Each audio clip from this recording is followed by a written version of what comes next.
Next on Scratch coding cards is going up and down, and for that we are going to use this particular sprite and this particular backdrop, and these are the instructions to be given to this particular sprite. Now here you can see, in order to go up or down, we are going to change the y coordinates, change y by 10, change y by minus 10. In order to go up, so the value will be positive, and once we go down, the value will be negative.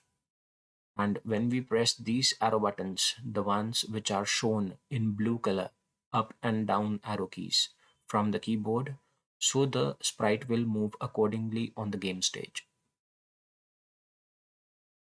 And in order to do this particular activity on Scratch, once you open your Scratch user interface, we will go to the sprite library and search for the desired sprite like this.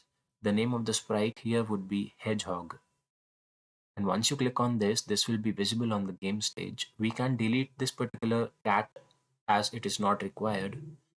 And in order to give the backdrop, we will go to the backdrop library, and from the search box, we can search for the desired backdrop like this and take the second one.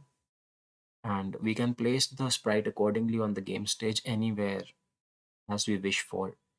To begin the instructions from the event category, when spacebar is pressed twice, one for up arrow and the next is for the down arrow.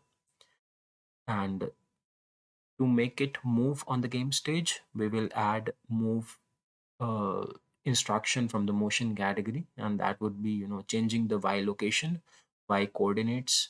So change y by 10, and for the down arrow we need a negative value, so that would be minus 10. And once we press these two arrow keys from the keyboard, so this particular sprite is going to move on the game stage like this. For the up arrow, it is going upwards, and with the down arrow, it's going downwards.